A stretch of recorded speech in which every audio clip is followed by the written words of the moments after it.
ॐ सहनाववतु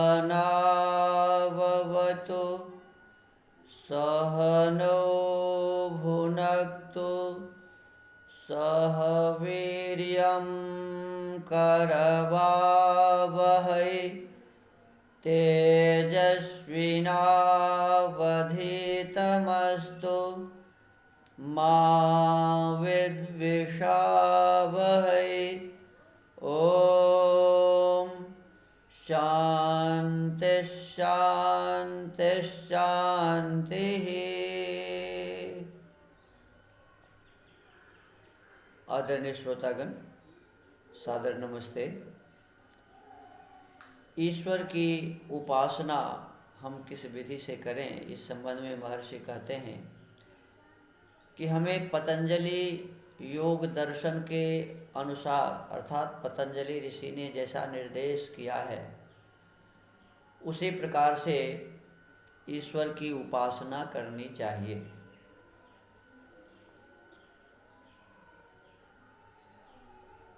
पिछले दिनों कहा गया था कि यदि ईश्वर की उपासना करनी है तो हमें इसके लिए प्रयत्न करना पड़ेगा, प्रयास करना पड़ेगा, अभ्यास करना पड़ेगा और हमें वैराग्य अपने भीतर में उत्पन्न करना पड़ेगा। तो किस चीज़ से वैराग्य? तो कहा कि हम जितने भी हमारे वृत्तियां हैं, तो जो वृत्तियां हमें सुख देने वाली है अर्थात कल्याणकारी है, योग में साधक है, उन वृत्तियों को तो हमें बार बार प्रयास करके ग्रहण करना पड़ेगा, उसको अपनाना पड़ेगा। और जो वृत्तियां हमें योग मार्ग में बाधक है, जो हमें मोक्ष से अलग करता है, जो हमें दुख पहुंचाता है, तो ऐसे वृत्तियों से हमें वैराग्य लेना पड़ेगा, अर्थात उसे छोड़ना पड़ेगा। अभ्यास वैराग्याभ्याम तन्निरोधः। इस संबंध में हमारे बड़े विद्वान हुए हैं विद्यानंद सरस्वती जी, तो कहते हैं कि अभ्यास और वैराग्य से इन वृत्तियों का निरोध होता है।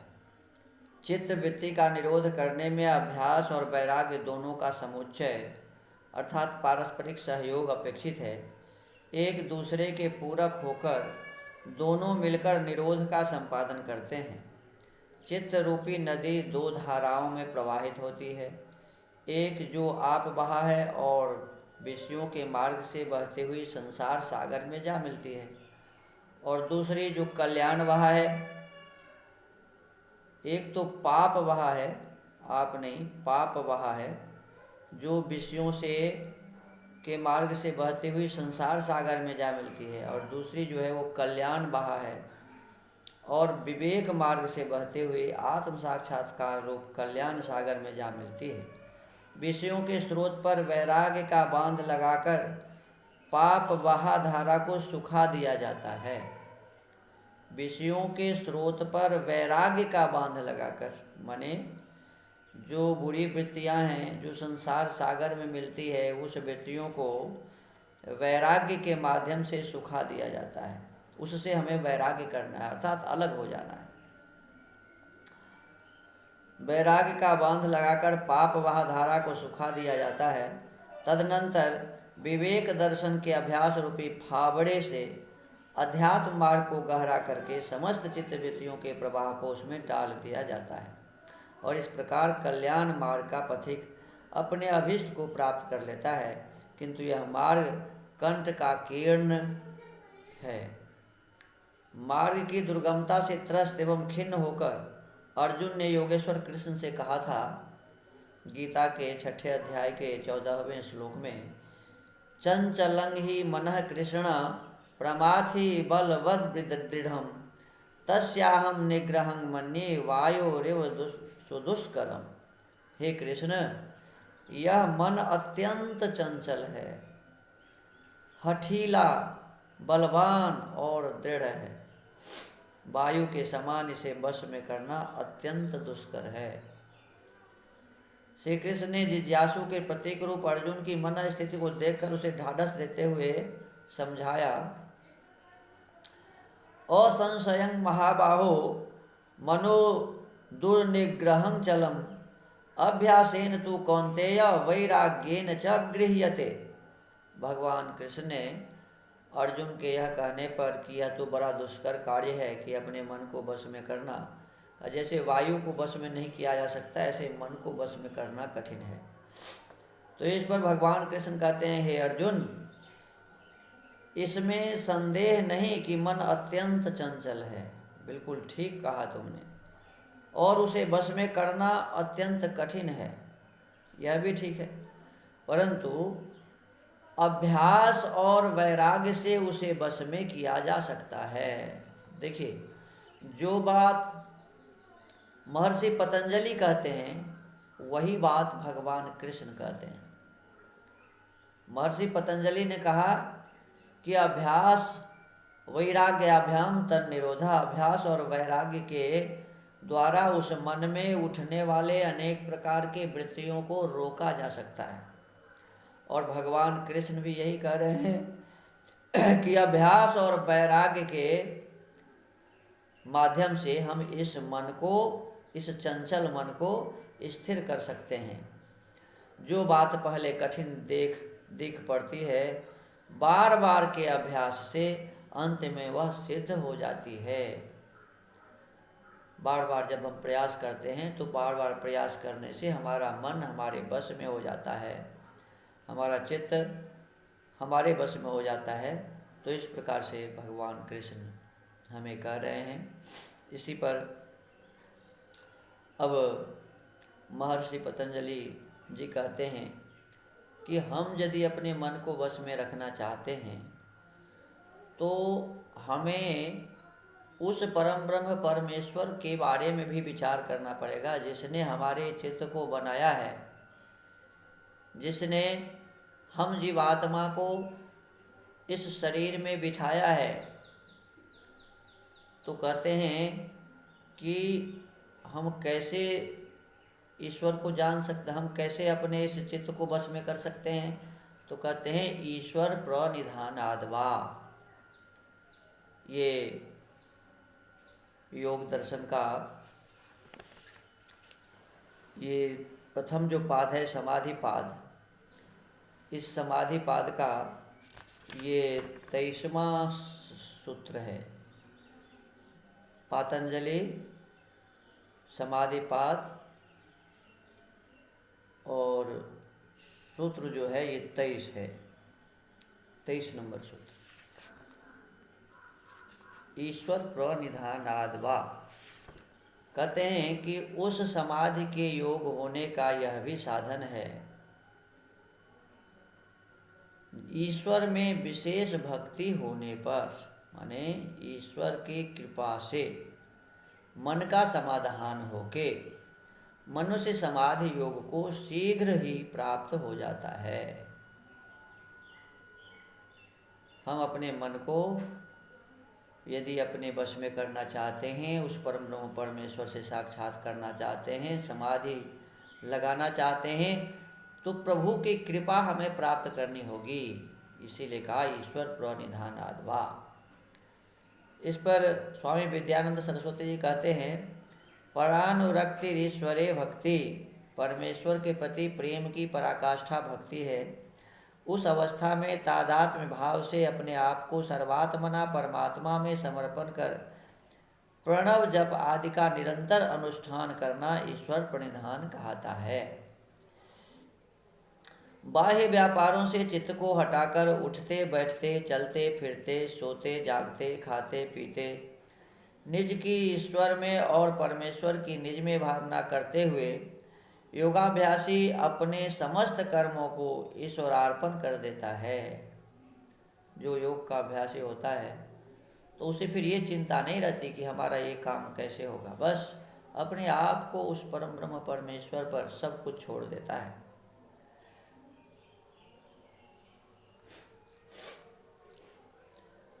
कहते हैं अपने समस्त कर्मों को ईश्वर अर्पण कर देता है।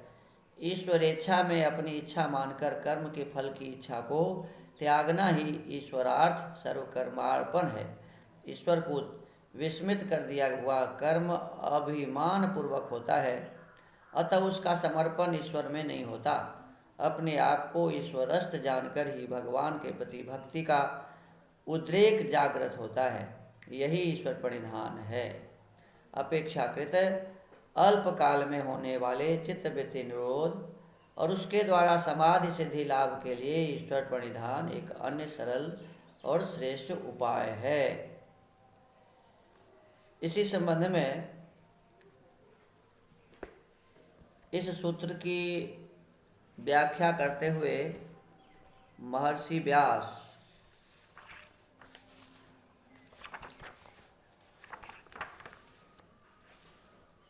जो महर्षि पतंजलि जी के इस ईश्वर प्रणिधानादवा इस सूत्र पर व्याख्या करते हैं। कहते हैं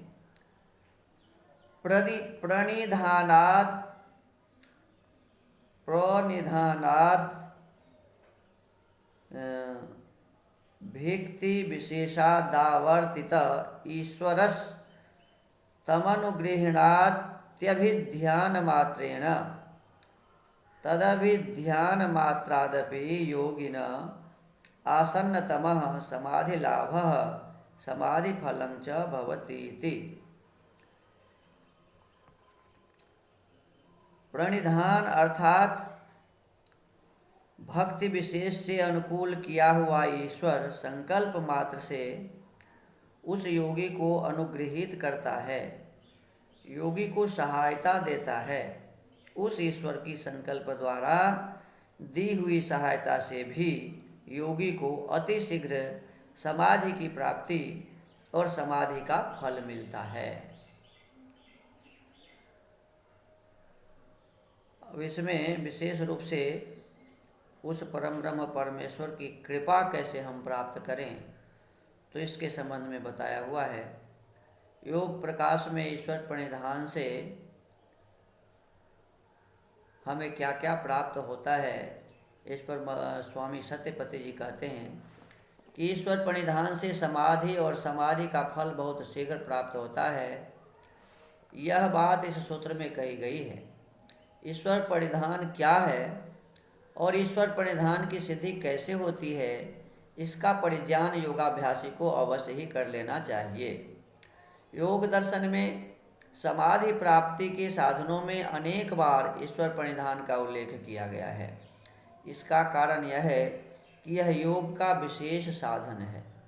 ईश्वर प्रणिधान के संपादन के लिए प्रथम शब्द प्रमाण और अनुमान प्रमाण से ईश्वर के वास्तविक स्वरूप को अच्छे प्रकार से जान लेना चाहिए, क्योंकि इसके बिना ईश्वर प्रणिधान सिद्ध नहीं हो सकता है।